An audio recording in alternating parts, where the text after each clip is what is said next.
Welcome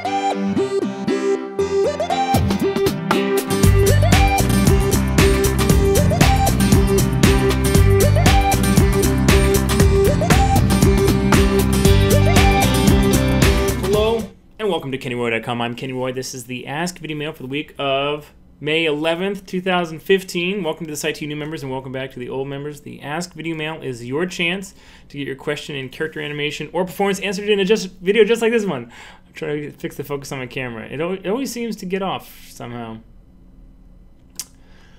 But if you want your question answered in a video just like this one, you need to send in your questions. So please send them to Webmaster, there it is, at KennyRoy.com. I go through all the questions and I answer the ones that I think will help the most people. There's no such thing as a stupid question, and it is the best way to get the most out of the site. I'm doing Power Ranger delivery today. So if you would like to get 2 free days added to your membership, no matter how many questions you turn in, then you should send in a video mail question and I will add it to your membership. Okay. Power Ranger delivery, actually pretty tiring. My arms are actually already sore.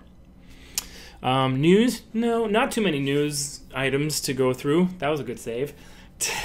I have added a Twitch.tv channel. Twitch.tv. If you would like to see what goes on inside Arconics on a daily basis, yes, we stream daily, then you should go to twitch.tv/Arconics, because that is where the action is happening. I'm trying to keep it high action, trying to keep things looking good, doing good. That's where I want you to be, though. It is a free resource. You don't have to be a KennyRoy.com member, and you can watch me. I'm animating and game programming and chatting with Mike or my other artists. It depends on what we're doing, and I'm just putting it all out there. So please check that out. It's a great resource to take advantage of. It's not part of KennyRoy.com. It's just another thing that I'm doing. Okay, so check that out. Twitch.tv/Arconics, ARCONYX, and we'll have a lot of fun. Maybe I should put that on screen. I'll do that at the end of this little video here. All right, let's check out the question. You're going to love it.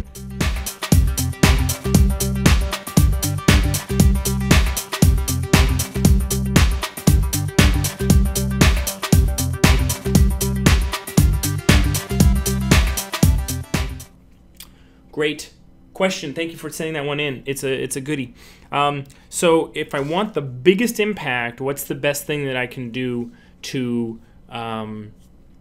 make it feel like that? Well, let's remember from our contact lecture exactly how we animate contact. Do I want the installer? No, it's okay. We'll get it next time. Let's remember how we do that. Okay. So in real world, what the really? Wow, my Wacom is all acting all funky right now. In there we go. In real world camera, okay, the film is going by, all right, and here's the frames of film, right? And if something, an object, let's say a ball, is moving really fast, okay, you're going to have your motion blur because the frame is being exposed for a certain amount of time. The light is actually coming into the camera and then the shutter closes, okay? So in the middle frame, you're going to actually get this like blurred image. And that is one way that we see that things are going really, really fast, all right? The other way that we can see that something is like a really hard impact is if it hits right here on the end of this this fast movement, the amount of frames that are dedicated to that hit are going to be very indicative of how fast it's going. Like, so for instance, if you're spacing this ball evenly like this, And on this last frame, here's the first frame and here's the last frame, and this is actually the spacing in 3D space. Okay, so it goes from left to right and then it hits the wall. If you're spacing it like this, then look at how, because of how you spaced this, this is sort of the assumed position of this. The eye will get very used to this even spacing, and then if it comes to a stop, basically right here, it'll feel like no impact, okay? However, if you space it like this, what is that next assumed position?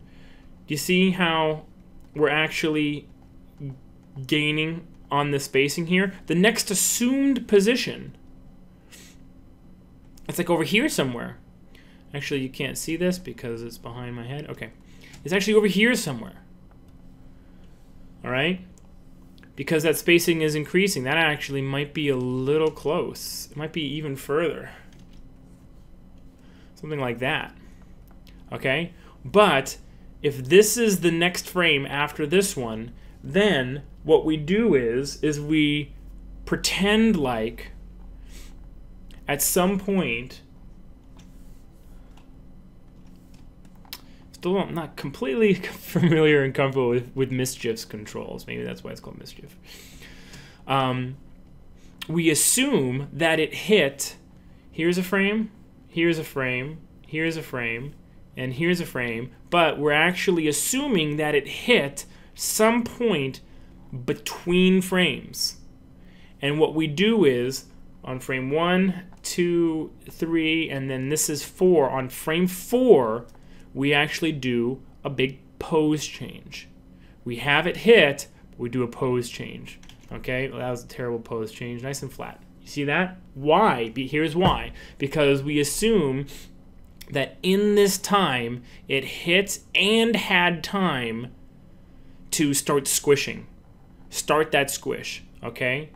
So here are your frames, 1, 2, 3, and then 4. It already hit and there's a pose change. That's why in contact, let's say you're going to pick up a glass.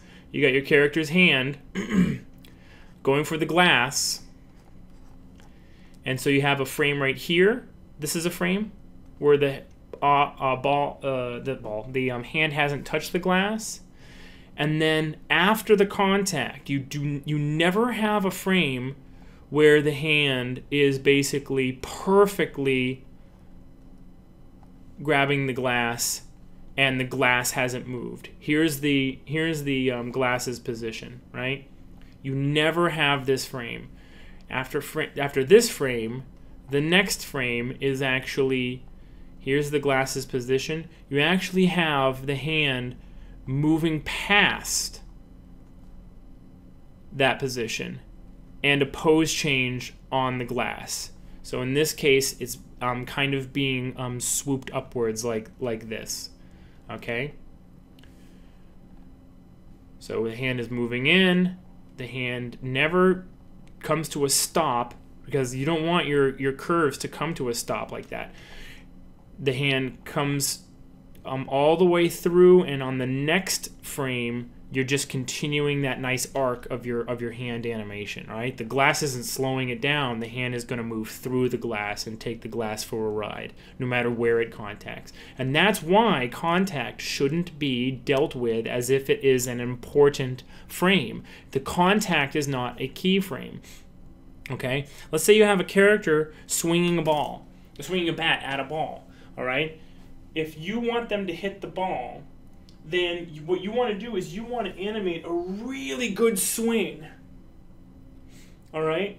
And not make a keyframe like right here where the ball is and make it a full body keyframe, because you will never be able to fully, perfectly iron out that that hitch that's going to be introduced, that artifact that's going to be introduced into your shot. You never will be able to, because everything you do has a lasting effect on your shot. All right, so you want to just animate a beautiful swing, and then animate the ball coming towards them. And if the ball and the bat never meet on like a whole frame, like a whole number frame, that doesn't matter. Okay, you can sort of help yourself out by animating the ball to be a part of the bat. But then again, it's really not extremely important for them to like perfectly touch on a frame. And the way you would do that is you would take the ball and you would put it like on or very close to the bat on a frame, okay, on the right frame, and then you would animate it backwards, basically, right? So like if he hits it on frame 12, then you put it here on frame 12, and then go back to frame 1 and move it to, you know, a position that the speed makes sense as you play it forwards. That's how I would probably do that. But I honestly wouldn't be so concerned with the position of the ball anyway, because the ball is probably going to be affected by motion blur like really, really, really, really highly. Do you see what I'm talking about? So the question, let's get back to basically the letter of the question, which was how do you make the most impact?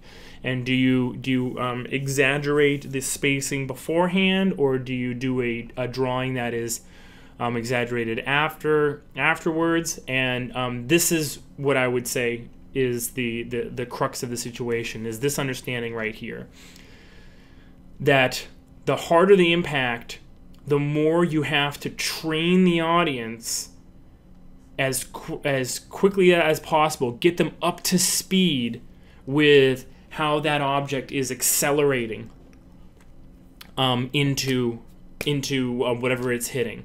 Okay, if you have this linear spacing that's even, then what you're going to get is it's going to look like it was always basically moving, you know, directly to where it was supposed to. And even worse off is the artifact that doing it the wrong way normally generates, which is if you keyframe this explicitly, if you start your animation right here and then you're like, okay, well, these are all in-betweens, and then when it hits the wall, that's a keyframe. It's not a keyframe.